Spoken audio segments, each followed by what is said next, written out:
S마임에 제공하는 보안 서비스에 대해서 좀 알아볼게요. 우선 S마임 제공해주는 보안 서비스를 알아보기 전에 전자우편 보안 시스템 비교입니다. 우리 PGP는 배웠죠. 필 지버만이 이제 개발을 했고, 이거는 PK 방식을 안 쓴다라는 거에 우리가 포커싱을 해야 되고요. 그래서 웹 오브 트러스트로 공개키를 이제 인증을 했었죠. 그래서 스스로 자신의 공개키에 서명을 해서 신뢰성을 이제 확보를 하는 거죠. 그죠? 서로 알고 있는 서버 클라이언트끼리 자신의 공개키에 이제 서명을 하는 겁니다.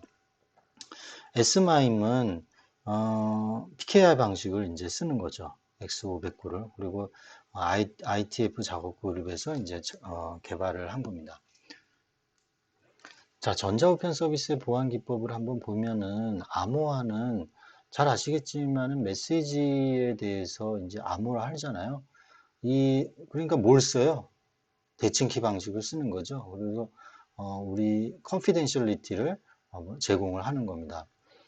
그 다음에 이 대칭 키에 대한 암호는 우리가 키 인크립션 키 방식을 배웠죠. 그래서 그거는 공개 키로 키를 암호화해서 보낼 겁니다. 누구의 공개 키로 할까요? 예를 들면 앨리스가 밥에게 이메일을 보낸다 그러면은 이 대칭 이 키에 대해서 암호화는 뭘로 암호화하겠어요? 예? 이 밥의 퍼블릭 키로 그죠? 암호화를 이제 하겠죠. 요거를. 그래야지 밥이 받으면은 밥의 개인 키로 요거를 복구화 하는 거잖아요. 그죠? 그죠? 이해되시죠? 여기 이제 개인 키로 프라이빗 밥으로 요거를 이제 KS 밥 퍼블 이렇게 할 겁니다. 그런데 이게 밥 퍼블릭 키가 정말 밥의 퍼블릭 키가 맞느냐라는 거죠. 예. 그러면 이거는 어떻게 해요? 이게 바로 이제 CA에서 이제 공인증서로 이제 이걸 X509에 의해서 이제 받는다라는 CA가 이제 개입이 된다라는 거를 이제 말씀드리고 싶은 겁니다. 자, 그 다음에 이제 전자서명을 하면은 인증성이 되고, 이게 예를 들면 앨리스가 UA를 이용을 해서 자기 개인 키를 끄집어내서 그 전자우편에 대해서 서명을 하면은 이 개인 키는 앨리스만 갖고 있기 때문에 이건 앨리스가 보낸 거구나라는 인증성이 되고 그다음에 부인 방지가 되죠. 내가 그 이메일 보낸 적 없어라고 할 수가 없는 거죠. 넌 레피데이션이 된다고 그랬어요. 우리 전자서명에 배운 거 그대로 다 적용이 됩니다. 그래서 이게 어떻게 보면 우리 사이퍼 스위트예요. 사이퍼 스위트예요. 그죠? 네. 지금 우리가 알고 있는 그 암호화 알고리즘을 적재적소에 이제 다 사용을 하는 겁니다. 그래서 해시 함수를 뭐예요? 무결성이죠. 인테그리티 제공하는 거죠. 그 다음에 이제 메시지 압축을 시키는 방식도 있을 수 있을 거예요. 통신량 감소가 되고 기밀성도 향상이 되죠. 그 다음에 사용자 인증을 하기 위해서 신분 인증을 하기 위해서는 PKI 방식을 이용하는 방법이 있고 그 방법을 이용을 한 게 이제 S마임이고 PGP는 웹 오브 트러스트를 가능한 거를 이용을 해서 사용자 인증을 했습니다. S마임이 제공하는 그래서 보안 서비스를 보면은요, 메시지 기밀성을 위해서 암호화를 시키는데 바로 3데트, 트리플 데스하고 이거는 160비트죠. 예를 들면 58비트 두 개잖아요. 두 개가 이제 적용이 되니까 116비트가 적용이 되고 RC2는 40비트가 적용이 됩니다. 무결성은 해시인데 MD5는 128비트의 결과 샤워는 160비트 이걸 이용한다는 거고요. 그 다음에 사용자 인증에서 공개키 인증은 이제 X509, 그 다음에 전자서명은 RSA, DSS, DSA 요거를 이제 이용을 한다는 얘기입니다. 그 다음에 세션키 암호화는 DH 키 교환 방식을 이용할 수도 있고 RSA 방식을 이용할 수도 있다라는 겁니다. 이거 다 우리가 배웠던 것들이에요. 다. 그래서 금방 쉽게 이제 여러분들이 이해가 될 겁니다. 그래서 Secure Multipurpose Internet Mail Extension을 이제 보겠습니다. 그래서 응용계층에서 보안을 제공할 가장 대표적인 시스템이고요. 이거는 이메일 보안 서비스 제공을 위해서 그 보안 컨텐트 유형을 추가로 정의를 했어요. 그래서 마임 객체를 암호화하고 그다음에 전자서명 기능을 추가한 프로토콜입니다. 물론 이제 인증이나 이런 것도 가능합니다. 뒤에서 이제 다 배울 겁니다.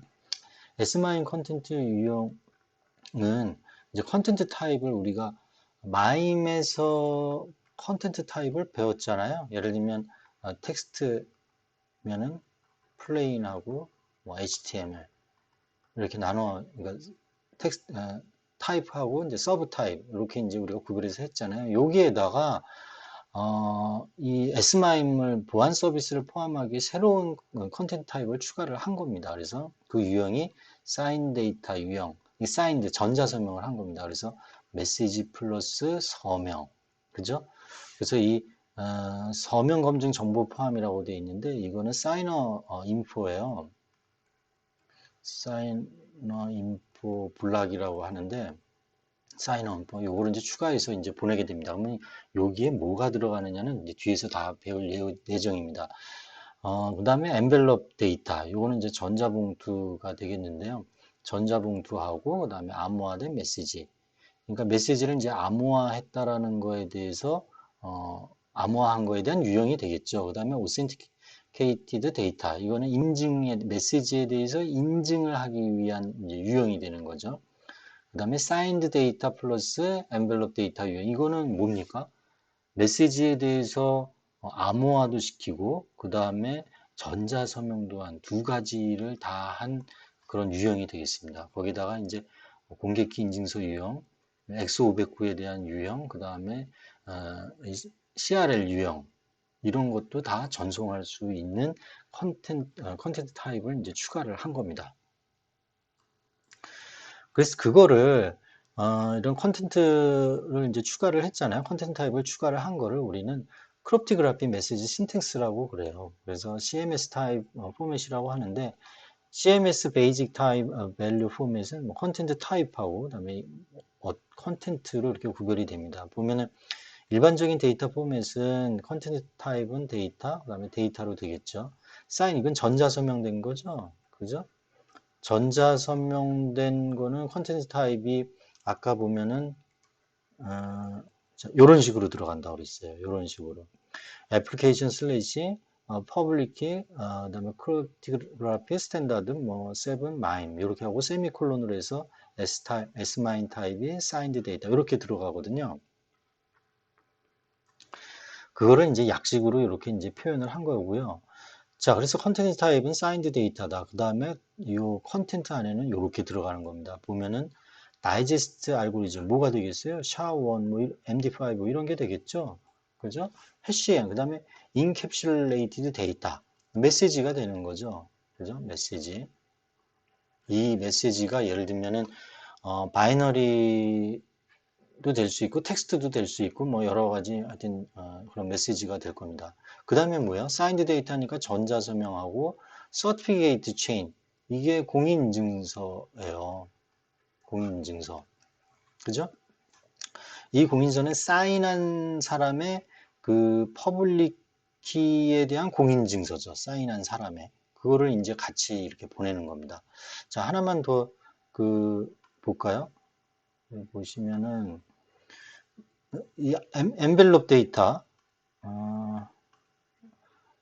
엔벨롭 데이터 경우에는 암호화된 데이터다 그러고 인크립티드 데이터가 있고 그 다음에 이게 이제 암호화된 거죠. 암호화된 메시지, 그죠? 메시지가 들어간 거고 이 인크립티드 인크립션 키, 그러니까 이 키에 대한 정보가 이렇게 들어가게 됩니다. 그런데 이 키가 어떻게 돼요? 암호화된 거예요. 키 인크립션 키가 된 거죠. 그러니까 상대방의 뭡니까?